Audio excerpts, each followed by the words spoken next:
शुभ दिवस.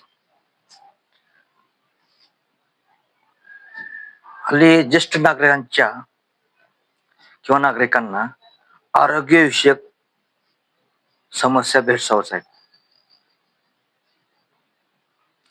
तेव्हा या ज्येष्ठ नागरिकांच्या आरोग्यविषयक गंभीर अशा समस्या कोणत्या? तर शारीरिक समस्या म्हटलं तर जुनाट आजार. जुनाट आजार म्हणजेच काय? तर टाईप 2 चा मधुमेह, टाईप 2 चा मधुमेह, हाय बीपी म्हणजे उच्च रक्तदाब आणि उच्च कोलेस्ट्रॉल, हे या गंभीर आजारांना सामोरे जावं लागतं. ज्येष्ठ नागरिकांना या गंभीर स्वरूपाच्या आजारांना सामोरं जावं लागतं. ते म्हणजे टाईप 2 मधुमेह, उच्च रक्तदाब आणि उच्च कोलेस्ट्रॉल हे प्रमुख. शारीरिक समस्याचा विचार करत असताना 2 नंबरची समस्या म्हणजे सांधेदुखी.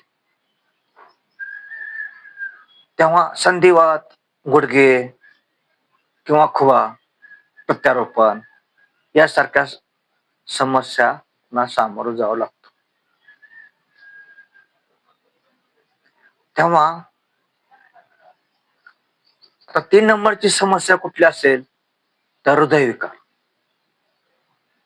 ज्येष्ठ नागरिकांना भेडसावणारी आरोग्यविषयक समस्या, त्यात शारीरिक समस्या मध्ये म्हटलं तर 3 नंबरची हृदयविकार ही समस्या. थोडक्यात काय? तर हृदयविकाराचे झटके असतील, रक्तवाहिन्यांचे संबंधित आजार असतील, हृदयविकाराचे झटके असतील किंवा रक्तवाहिन्यास संबंधित काही आजार असतील तरी या देखील समस्येचा प्रामुख्याने समावेश होतो. 4 नंबरची समस्या म्हणजे कुठली? तर श्वसनाचे आजार, म्हणजे उदाहरणार्थ फ्लू, न्यूमोनिया व इतर श्वसनाचे विकार ज्येष्ठ नागरिकांना सामोरे जावं लागते या समस्यांना. 5 नंबरची समस्या कुठली असेल तर ज्ञानेंद्रियाची कमतरता, ज्ञानेंद्रियांची कमतरता म्हणजेच काय? दृष्टी कमी होते बघा, मोतीबिंदू होतो, ऐकायला कमी येतं, ऐकू कमी येते.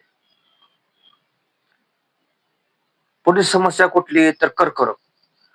वृद्धापकाळात, उतार वयामध्ये कर्करोगाचा धोका हा वाढत असतो. उतार वयामध्ये कर्करोगाचा धोका वाढत असतो, हे लक्षात घ्या.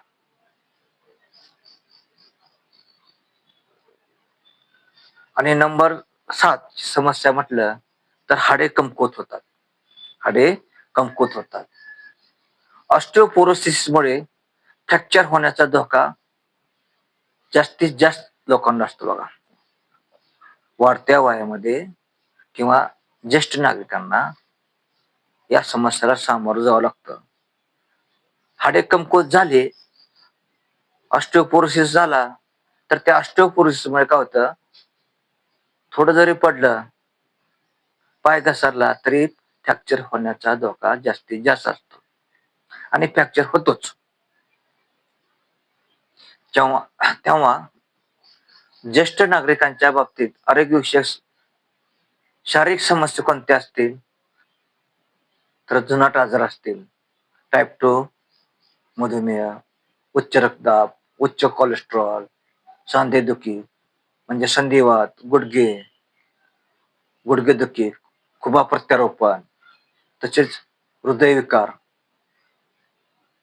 हृदयविकाराचे झटके किंवा रक्तवाहिन्या संबंधी आजार, श्वसनाचे विकार, उदाहरणार्थ फ्लू, न्यूमोनिया व इतर श्वसनाचे आजार.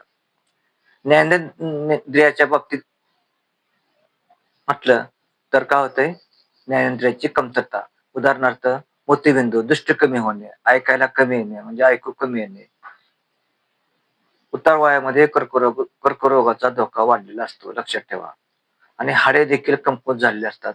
त्यामुळे साहजिकच ऑस्टिओपोरोसिसमुळे हाडे फ्रॅक्चर होण्याचा धोका जास्तीत जास्त असतो.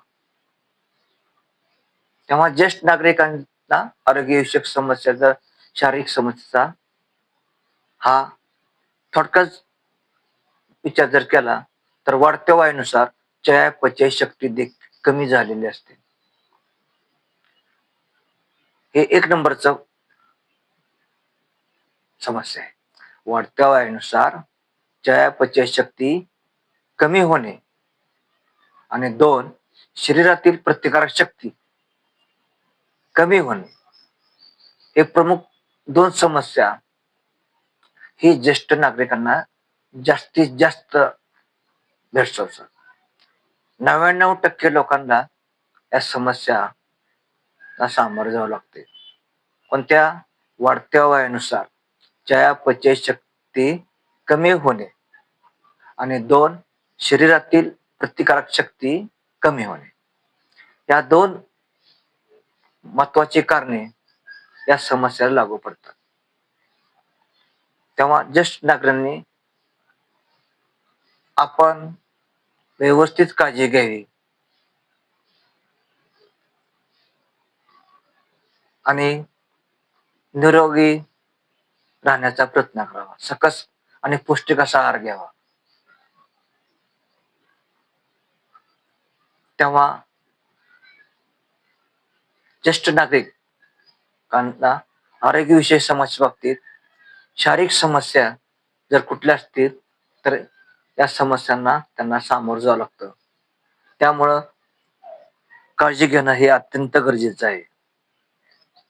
तेव्हा काळजी घ्या, काळजी करू नका. काळजी करून काही उपयोग होत नाही. काळजी मात्र नक्की घ्या. स्वतःच्या शरीराची काळजी नक्की घ्या. या निमित्तानं तुम्हाला मी हेच सांगू इच्छितो.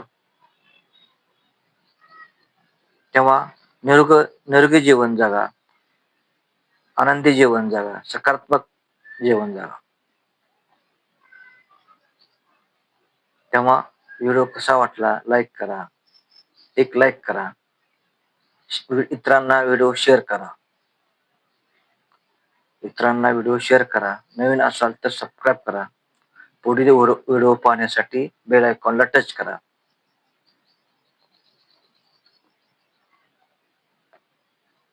प्रत्येकांना या समस्यांना सामोरे जावे लागते. प्रत्येक व्यक्तीला, प्रत्येक नागरिकाला या समस्यांना सामोरे जावे लागणार आहे.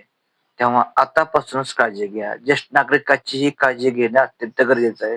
अशा तरुण पिढीला माझी नम्रतेची विनंती आहे.